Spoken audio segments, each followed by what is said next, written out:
2027 সালে জনগণনার প্রস্তুতি জোর কদমে শুরু করেছে রাজ্য প্রশাসন। এই গুরুত্বপূর্ণ জাতীয় কর্মসূচি সফলভাবে সম্পন্ন করার লক্ষ্যে আগেই সরকারি স্কুলের শিক্ষক শিক্ষিকাদের জনগণনার কাজে যুক্ত করার সিদ্ধান্ত নেওয়া হয়েছে। তবে এবার শিক্ষা দপ্তর স্পষ্ট নির্দেশিকা জারি করে জানিয়েছে, জনগণনার দায়িত্ব পালন করতে গিয়ে কোনোভাবেই বিদ্যালয়ের নিয়মিত পাঠদান ব্যাহত করা যাবে না। ফলে স্কুল চলাকালীন সময়ে জনগণনার কাজ করা যাবে না এবং শিক্ষকদের এই দায়িত্ব পালন করতে হবে স্কুল ছুটির পর বা ছুটির দিনে। শিক্ষা দপ্তরের সাম্প্রতিক নির্দেশিকায় বলা হয়েছে, বিদ্যালয়ের শ্রেণীকক্ষের শিক্ষার পরিবেশ বজায় রাখা সরকারের অন্যতম অগ্রাধিকার।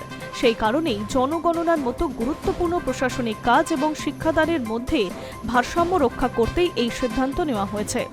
নির্দেশ অনুযায়ী শিক্ষক শিক্ষিকারা স্কুল নির্ধারিত পাঠদান শেষ হওয়ার পর জনগণনার কাজ করবেন। প্রয়োজনে সপ্তাহান্তে বা সরকারি ছুটির দিনেও এই কাজে অংশ নিতে হবে। দেশজুড়ে জনগণনার প্রাথমিক পর্যায়ে কাজের ইতিমধ্যে শুরু হয়ে গিয়েছে। বর্তমান ধাপে নাগরিকদের জন্য স্বনথিভুক্তকরণের ব্যবস্থাও চালু হয়েছে। নির্দিষ্ট পোর্টাল বা নির্ধারিত পদ্ধতির মাধ্যমে সাধারণ মানুষ নিজেদের তথ্য যাচাইয়ে জমা দিতে পারবেন। এতে জনগণনার কাজ আরও দ্রুত এবং স্বচ্ছভাবে সম্পন্ন করার পরিকল্পনা নেওয়া হয়েছে। প্রাথমিক ধাপ শেষ হওয়ার পর শুরু হবে দ্বিতীয় পর্যায়, যেখানে বাড়ি বাড়ি গিয়ে তথ্য সংগ্রহ ও যাচাইয়ের কাজ করা হবে। এই পর্যায়ে শিক্ষক শিক্ষিকা, সহকারী শিক্ষিকা এবং অন্যান্য সরকারি কর্মীদের গুরুত্বপূর্ণ ভূমিকা থাকবে।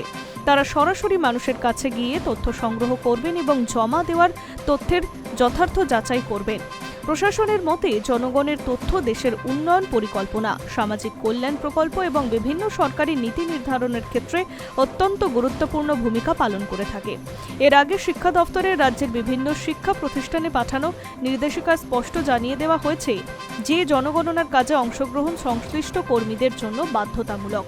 শুধু শিক্ষক নন, সহকারী শিক্ষক, স্কুলের দপ্তরের কর্মীরা, অন্যান্য মনোনীত কর্মীদেরও এই দায়িত্ব পালন করতে হবে। কোনো কর্মী দায়িত্ব পালন অস্বীকার করলে তার বিরুদ্ধে আইনি ব্যবস্থাও হতে পারে। সরকারি নির্দেশিকায় জানানো হয়েছে, জনগণনার দায়িত্ব পালন করতে অস্বীকার করলে সেন্সাস অ্যাক্ট 1948 অনুযায়ী ব্যবস্থা গ্রহণ করা হবে। আইনের বিধান অনুযায়ী দায়িত্বে গাফিলতি বা নির্দেশ অমান্য করার অভিযোগ প্রমাণিত হলে সংশ্লিষ্ট ব্যক্তিকে জরিমানা কিংবা কারাদণ্ডের মুখোমুখিও হতে পারে। সর্বোচ্চ 1000 টাকা পর্যন্ত জরিমানা, সর্বোচ্চ 3 বছরের কারাদণ্ডের বিধান রয়েছে বলে জানা গিয়েছে। শিক্ষক সংগঠনগুলির একাংশের মতে, জনগণনার মতো জাতীয় কর্মসূচিতে অংশগ্রহণ করা সরকারি কর্মীদের দায়িত্বের মধ্যেই পড়ে। তবে একই সঙ্গে তারা মনে করছেন, স্কুল চলাকালীন সময়ে এই কাজ না করার সিদ্ধান্ত শিক্ষাক্ষেত্রের জন্য ইতিবাচক পদক্ষেপ। এর ফলে ছাত্রছাত্রীদের পড়াশোনায় ক্ষতি হবে না এবং শিক্ষকরাও নির্ধারিত সময়ের বাইরে জনগণনার কাজ সম্পন্ন করতে পারবে। রাজ্য শিক্ষা দপ্তরের আসা নতুন নির্দেশিকার মাধ্যমে একদিকে যেমন বিদ্যালয়ের স্বাভাবিক পঠন পাঠন বজায় থাকবে, অন্যদিকে জনগণনার মতো বৃহৎ প্রশাসনিক কর্মসূচিও নির্ধারিত সময়ের মধ্যে সফলভাবে সম্পন্ন করা সম্ভব হবে। প্রশাসনের দাবি, শিক্ষার মান অক্ষুণ্ণ রেখে জনগণনার কাজ এগিয়ে নিয়ে যাওয়াই এই উদ্যোগ আগামী দিনের পরিকল্পনা ও উন্নয়নমূলক কর্মকাণ্ডের জন্য অত্যন্ত গুরুত্বপূর্ণ ভূমিকা পালন করবে। High News network.